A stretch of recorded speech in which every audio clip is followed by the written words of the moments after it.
The movie begins with a glimpse into the past. In ancient China, a ruler known as the Dragon Emperor mercilessly destroyed all the kingdoms in the land, utilizing his prisoners as a component of the Great Wall of China.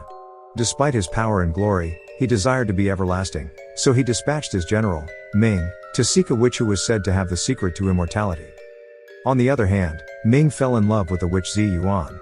When the emperor discovered their passion, he executed Ming and stabbed Zi. The emperor began to feel sand flowing out of his eyes as Zi fought in pain. Cursed by Zi, the emperor and his army turned to stone, remaining that way for millennia. In 1946 Oxfordshire, England, father and husband Rick O'Connell go fishing. Sadly, his experience goes south after many mistakes, and he resorts to using a rifle out of annoyance. He proudly gives his capture to his butler, Jameson, upon entering his mansion. O'Connell discovers his military uniform in the corner of the room while returning his fishing gear. For a brief period, he recalls his days as a world traveler, craving the rush of adrenaline. Evelyn, O'Connell's wife, is in town finishing the book reading for her series, The Mummy. Evelyn is taken off guard during the Q&A when one of the women wonders if her current life is still as thrilling as it was during the war. She responds gently, wishing her life was still fascinating. Later that evening, the two retire to their home for dinner. After some light discussion, Evelyn expresses her concern about their kid, Alex. She said she had sent him 3 letters and received no responses.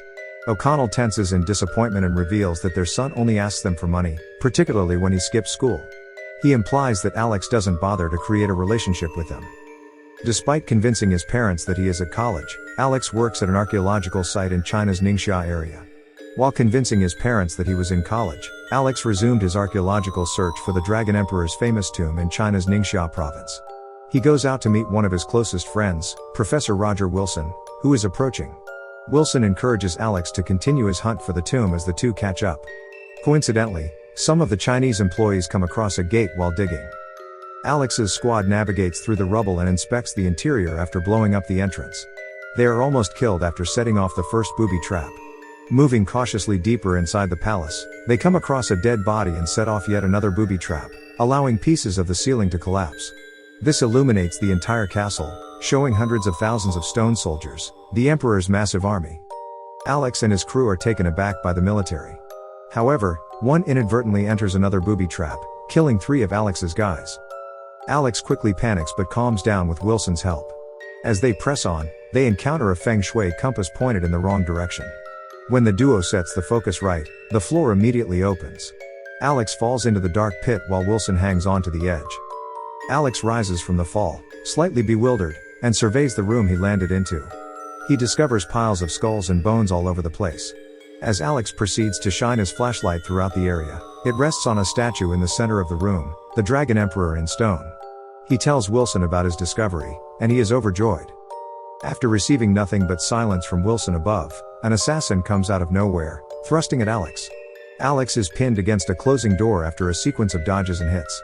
As he writhes his way out, the assassin's veil lifts, revealing a lady.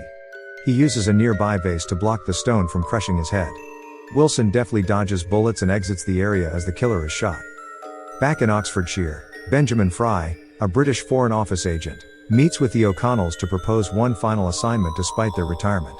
He describes safely moving the Shangri-La to the Shanghai Museum in China. Despite their reservations, the pair uses Evelyn's brother, who lives in China, as a pretext to indulge in another journey.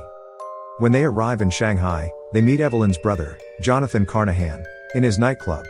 After a few moments, Alex burst out of the kitchen, the cook enraged.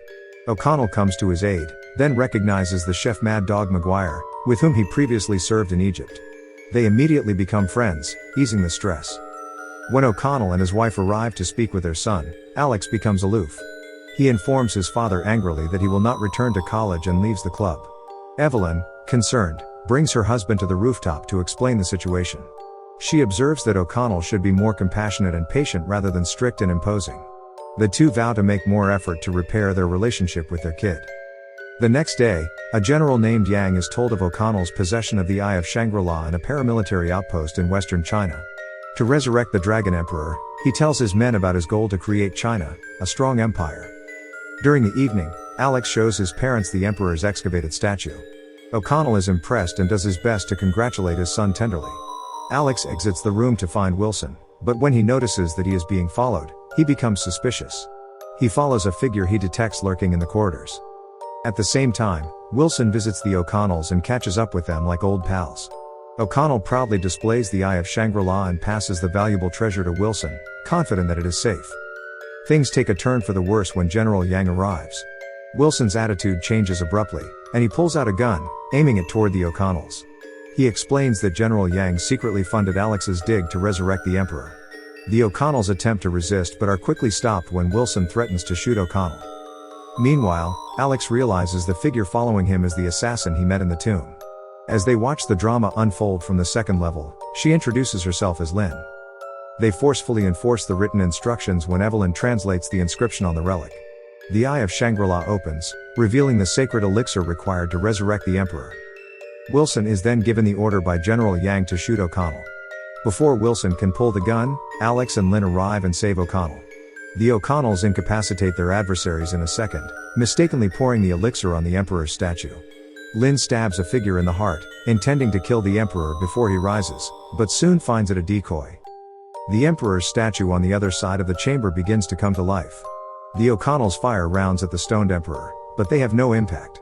Not long after that, his stone horses begin to breathe and neigh.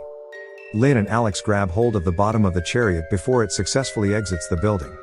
The O'Connells and Carnahan pursue them in a firework truck as it rushes through the streets of Shanghai. O'Connell fires one of the rockets directly at the Emperor. Unfortunately, the Emperor avoids it and directs it onto a tram, resulting in an explosion. As Evelyn maneuvers the truck closer to the Emperor, O'Connell takes advantage of the opportunity to mount one of the century-old horses. He cuts its bonds and rides it, inviting his son to join him from the back. Alex continues to refuse his father's assistance. To make matters worse, the Emperor fires the fireworks in Evelyn's truck while O'Connell's horse becomes increasingly uncontrolled. Lin and Alex attempt to stab the Emperor, but General Yang mistakenly shoots Lin, hiding within the chariot. Alex slips from the chariot before he can help her, barely clinging to the rear. Lin unexpectedly attempts to assist him, telling him the bullet missed her. Alex accepts her assistance with a smile. Yang, however, cuts Yang's relief short when he cuts the chariot off, causing the chariot to jump. Lin and Alex are thrown off balance in their seats when the Emperor turns the walkway into ice. They almost collide as they rush into a Chinese festival with O'Connell. Meanwhile, as Evelyn's truck's pyrotechnics continue to explode, Evelyn and her brother jump out, narrowly missing the explosion. As the Emperor flees, the squad seeks refuge at Carnahan's nightclub. Lin reveals herself as the Emperor's descendant to the personnel assigned to guard the Emperor's tomb. Despite her seriousness in locating the Emperor, Alex's parents are skeptical. Nonetheless, Lin says they must stop the Emperor by reaching the Shangri-La portal. She reveals to them a dagger they must use to assassinate the Emperor. Despite their reservations, they allow Lin to guide them to the gateway. They take a stormy flight to the Himalayas in Maguire's chopper. The squad makes their way up the mountain after nearly falling off a cliff. When Maguire informs them that General Yang has arrived on the hill, O'Connell's unit makes camp for the night. As the crew settles in, Evelyn learns more about her son and his possible love interest in Lin. Alex enters their makeshift tent and confronts Lin, denying his mother's fears. He clearly states that he has no affection for her. Although Lin returns the favor and claims she has no feelings for him, a silent attraction develops between them. They arrive at the gateway, a temple with a golden tower in the center, the following day. Soon as Yang's troops take their positions across the temple, they open fire. Both sides trade gunfire until the Chinese use a bazooka, causing damage to the temple. As the infrastructure deteriorates, O'Connell and his colleagues retreat into the temple. Carnahan attempts to light the explosive strapped around the golden tower as the struggle progresses to prevent the Emperor from unlocking the full power of eternal life. He is quickly caught in the crossfire and escapes, dropping the lighter in the snow and failing to light the wick. O'Connell and Evelyn notice Lin crying in a foreign tongue outside the temple as the Chinese soldiers proceed to take control. 3 enormous Yetis materialize out of nowhere and rush to their help. Carnahan finds his lighter and manages to light the wick to the explosives as the Yetis murder most troops alongside O'Connell and his team. The situation changes when the Emperor emerges and rises spikes from the earth. He utilizes his magic to halt the lit wick to the explosives while scaring away the Yetis. He begins climbing the golden tower and eventually lays the valuable Eye of Shangri-La on it. The item begins to shine a light, indicating the location of the pool of eternal life. As Alex prepares to fire a dynamite stick at the Emperor, he fails to notice the Emperor's sword hurtling toward him. O'Connell steps in and pushes his kid out of the way, unwittingly impaling himself.